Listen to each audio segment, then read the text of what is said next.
The Democratic Republic of the Congo is currently facing a severe security crisis as armed rebel groups, including the notorious M23 Rebels, continue to seize vast territories.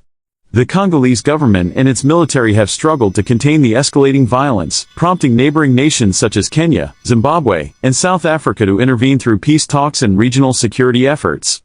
However, these attempts have so far been unsuccessful. In a significant development, the DRC government has initiated discussions with the United States and some European nations, proposing a deal that would grant them direct access to the country's vast mineral wealth in exchange for military assistance. President Felix Antoine Tshisekedi Tshilombo is reportedly advocating for U.S. investment in the Congolese economy, particularly within its lucrative mining sector, as part of a broader security cooperation agreement. The M23 rebels, allegedly backed by Rwanda and Uganda, have made alarming territorial gains in the mineral-rich eastern region of the DRC. Despite the presence of East African regional forces, including troops from Kenya and South Africa, the insurgents have continued their advance, even setting their sights on the capital, Kinshasa, which lies over 1,600 kilometers away. If they succeed, it could mark the collapse of Tshisekedi's administration. Faced with these mounting threats, President Tshisekedi has sought external support, engaging in discussions with the U.S. regarding a potential military and economic partnership. On February 22, 2025, Tshisekedi indicated that the Trump administration had shown interest in a strategic minerals deal. This statement aligns with a proposal put forth by the Africa-USA Business Council, which wrote to U.S. Secretary of State Marco Rubio on behalf of Congolese Senator Pierre Konde Kalambayi. The letter outlined a potential agreement granting the U.S. exclusive access to the DRC's mining resources, valued at over $24 trillion, in exchange for security cooperation. The DRC is the world's largest supplier of cobalt and a key exporter of copper and coal, making it a critical resource hub for U.S. defense and high-tech industries. Reports suggest that negotiations between both parties have gained momentum, with discussions intensifying by March 8, 2025.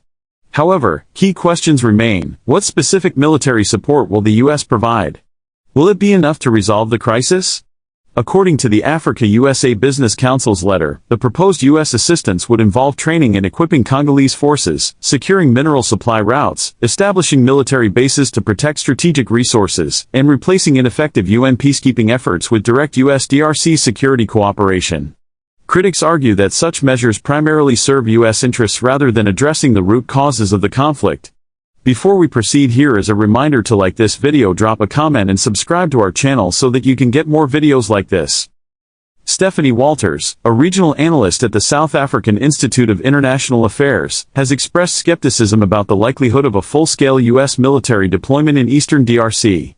The Trump administration's America First policy has historically prioritized reducing U.S. military presence in Africa, raising doubts about Washington's willingness to engage directly in combat against the M23 rebels. Even if the U.S. does send troops, historical precedent raises concerns about potential unintended consequences. Previous U.S. military interventions in countries such as Libya, Iraq, Afghanistan, and Somalia have often resulted in prolonged instability rather than resolution. Critics argue that the Congolese government must reconsider its dependency on external powers and instead seek regional solutions to its security challenges. Beyond security concerns, the proposed deal has significant economic implications. By granting the U.S. exclusive mining rights, the DRC risks remaining a raw material exporter with little progress toward industrialization. Meanwhile, American companies could reap substantial profits by utilizing these resources to boost their own industries, further widening the economic disparity between the two nations. This situation raises critical questions. Can African nations develop sustainable solutions to their security crises without external interference? What role should the African Union play in addressing regional conflicts? As negotiations between the DRC and the U.S. continue, the answers to these questions will shape not only the future of Congo but also the broader geopolitical landscape of Africa. In the ongoing debate about Africa's economic future, a stark contrast is emerging between leaders advocating for resource sovereignty and those maintaining traditional economic agreements. The African Union, which was established to foster unity and resolve conflicts on the continent, has faced significant criticism for its perceived inaction in addressing security and economic crises across Africa. Several African leaders, including Burkina Faso's Captain Ibrahim Traore, Mali's Assimi Goïta, and Niger's General Abdourahmane Tiani, have taken bold steps to reclaim control over their nation's natural resources. Their policies prioritize national economic independence, with a focus on ensuring that mineral wealth benefits the broader population rather than foreign corporations. For instance, Niger has moved to reclaim its uranium sector, historically dominated by French company Orano.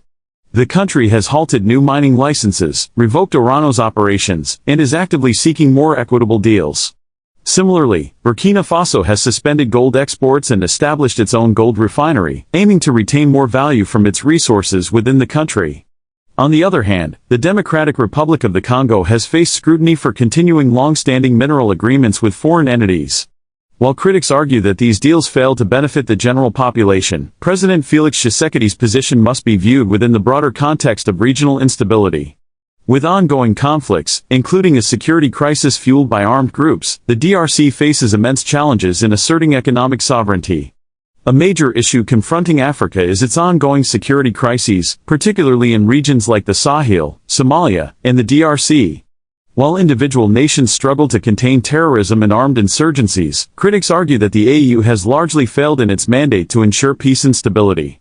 Unlike European nations, which quickly mobilized support for Ukraine following Russia's invasion, African countries have often failed to rally together in times of crisis.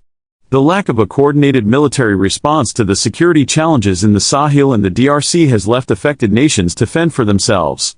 Observers suggest that a unified African military effort could significantly weaken rebel forces and terrorist groups, yet the political will to organize such an initiative remains absent. Additionally, concerns persist regarding the AU's financial dependence on Western donors. With over 50% of its funding coming from external sources, the organization's ability to make independent decisions is questioned. While the AU has played a role in mediating past conflicts, such as those in Liberia, Sierra Leone, and the Gambia, its track record remains inconsistent. The growing call for African nations to control their own resources and security challenges has led to increasing support for regional alliances like the Alliance of Sahel States. Leaders like Traore argue that by leveraging their mineral wealth, countries can drive industrialization and economic self-sufficiency rather than relying on foreign aid and investment. For nations like the DRC, the path forward may involve adopting policies similar to those seen in Burkina Faso and Niger. Traore has completely taken over the gold sector of Burkina Faso, reclaiming it from the hands of terrorists and Western companies. He has suspended gold exports and built a gold refinery and a waste mining facility right now. Burkina Faso has begun to produce its own locally made gold bars. These leaders are examples of how the same can be done in the DRC, instead of making cheap deals. The DRC President can take advantage of its vast mineral resources to industrialize the country. If the DRC is industrialized, armed rebels will be a thing of the past. By ensuring that local populations benefit from resource extraction, countries can address the root causes of insurgencies, which are often linked to economic hardship and inequality. As Africa navigates this critical moment in its history, the question remains, will the continent's leadership take bold steps toward true economic sovereignty, or will the status quo prevail? The actions taken in the coming years will define the future of Africa's political and economic landscape.